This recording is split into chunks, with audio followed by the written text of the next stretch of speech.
Your party dashes in from the streets at the entrance of the courtyard of the manor itself. That's when the lightning strikes. The shadows give way for a moment.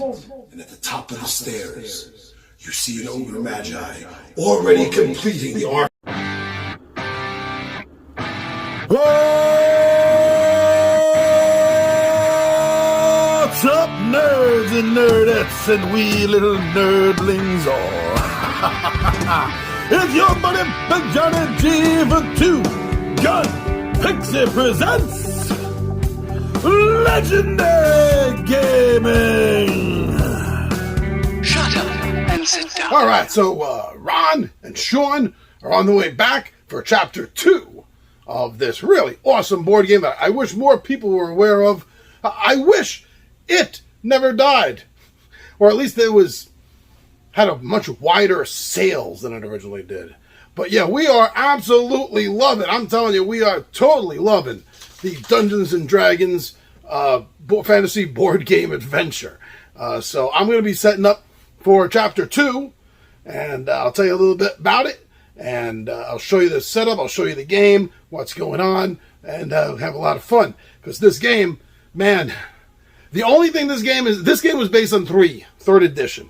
And the only thing it's really missing are the cool pre-painted minis that 3rd edition came out with. It has minis, but they're not painted. It doesn't even use the same ones. But anyway, you'll see. I'll show you the table. I'll show you the build. I'll show you the board. It's right here. It's right here. And the setup. All right? Cool. Let's check everything out. All right, so there goes the box. It's what I would call a standard side classic board game box. But yeah, hey, it's still in good shape. For being as old as it is, this came out in early 2000, 2001, maybe? 2002, the latest, does it say over here? 2003, okay, so it was a year off. 2003, this came out. But yeah, it uses a Dungeon Master. Most of the Dungeons & Dragons board games don't. So that's cool, that's a plus for me, man. But you can't solo this, that's fine. Yeah, but otherwise you're choosing your class, just like 3rd edition. It even uses the iconic characters from 3rd edition. So let's see what it is here. I got it set up. What it looks like. This is well organized. Very well organized game. An old buddy of mine, Anthony, got this for me years ago after an apartment fire, and I lost everything. And I've always appreciated that he did that for me. So this includes 2. See, the game originally, right? You have the player's guide and the DM's guide, just like D&D. But then they did come out with 2 expansions. I'm not sure which came out first. Maybe there's a copyright. Like this says 2003. This says 2004. So yeah, Eternal Winter expansion came out, and that introduces a barbarian to use. And the Forbidden Forest expansion lets you choose from a cleric. Now, I didn't let Ron and Sean choose either of those classes because they're very specific for this. When we get up to these, I'll let them re-choose. Or anyone else that joins us, for that matter. But okay, so let me get everything out, organize things, and I'll show you. I'll show you what's up as we set this up for our second adventure. All right, one piece at a time. Let's check everything out. All right, so these are the 4 basic characters. Well, not basic as in basic D&D. These are the 4 starting characters that the game has.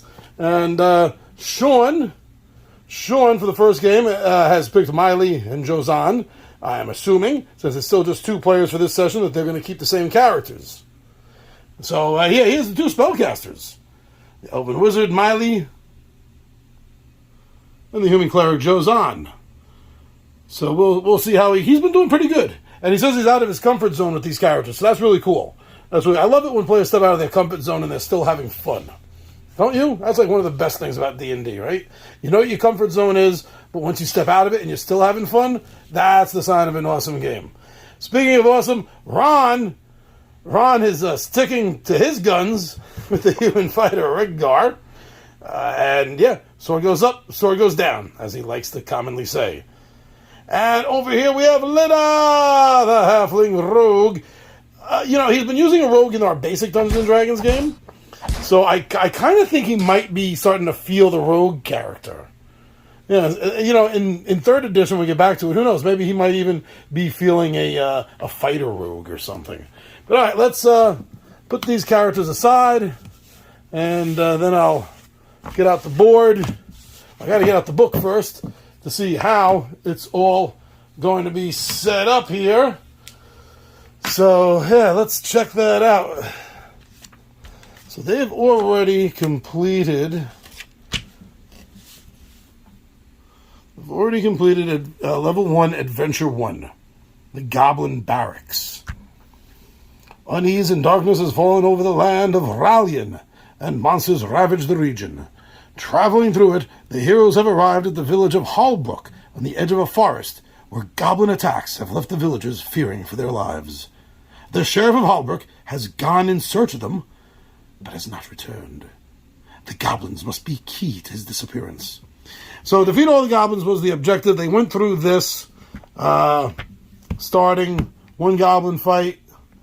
Not much here. They found some treasure, some more goblins and treasure, a few traps, and then a lot of goblins and a lot of treasure. So, but that will be leading them. It will be leading them into Adventure 2, the Trail of Evil. Following goblin trails through the forest, the heroes track down the hideout of Angor, the bugbear leader. Will they find the sheriff here? Objective: find Angor and defeat him. Angor, right there, bugbear.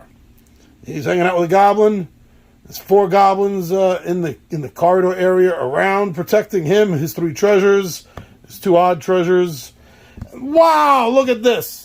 This is gonna be tough. Well, Ron is going to be I'll tell you, Ron is definitely gonna be working the hell out of Lita for all those traps. Wow, right? So yeah, she can search. She can search for and disables traps.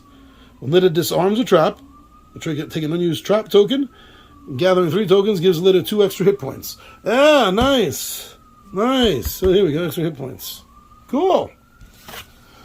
So that's what we're aiming at today, to deal with the Trail of Evil. So as you see, this is showing 2 parts. It's showing a 2 and a 7. So we're going to go through the tiles, and we're going to. I think that's 1. That's 1 right there. Does that mean that this side is 2? No. 3, yeah, I guess so. Where does it say 2? Oh, there it is. I almost missed it. Okay, so 2. All right, we got 2. So that's this. But then we're gonna need number 7. Looks like I got them all in order, which is smart. So this is what we're gonna do here.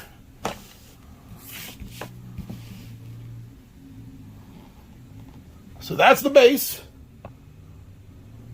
You can barely see that. The 2 and 7.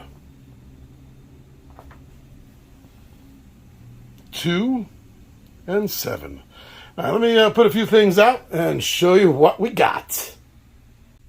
Now, I'm not sure why. Maybe because it was a different company. It was Parker Brothers. The company based out of, it's based out of England. Didn't have a big push here in America. But maybe that's why. But it used different miniatures. It didn't use the miniatures that Wizards of the Coast had published to go with the game, including the minis of the iconic characters, which this board game uses. So that was a little odd. But the other thing is, to save money, and I get this, to save money, they went with cardboard for terrain stuff. They wanted a little bit of terrainy stuff to stick out, to stand up in the game. I get it. Hero Quest ruined everyone. but they look good. Let me show you some of the pieces. And I got to put some of them out. So yeah, first of all, here are the minis. I mean, they're nice, but when you compare them to what Wizards of the Coast came out with, and even the early stuff that by today's standards looks a little weak. I mean, they look pretty good. So yeah, they use these cardboard pieces that you slat together to make most of the items, like these columns. Now they're not going to be out because you don't put anything out until the players enter the proper room. Like for example, here, as it shows one door, so here we would put this token out to represent that that's where the door is. So when they start, this is all they're going to be seeing is their characters in this room with this door. There's nothing here that says anything is in this room at all where they start. So that's that for that. And then we get to put some treasure out in this room and the others. Well, it won't be out till they get there, but you know what I mean. So yeah, just put little chits down where they say the treasure chest is supposed to be, and you don't put down again. You don't put that down to the end of the room, and then when they step on a trap, or if they go for detecting it, then you would put the trap down right where it's supposed to be, like that. Everything's moving. So yeah, that's it. Then you would put the trap down, and they would have to experience it or deal with it or whatever. So that's what's going on with this shit up right now. I'm gonna have to take those down because they're not there until the group walks into the area, which is a doorway like right here. When they enter here, then in this hallway I'll put out stuff, and when they enter the door here, I'll put out that stuff. So that's as fast and easy as setup is. It really, really is super fast. Yeah, so that's how easy the setup of the game runs for the Dungeons & Dragons Fantasy Adventure board game. Yeah, again, I really wish that they did more with the game. It had a lot more potential. Just like Hero Quest, it's really a gaming system.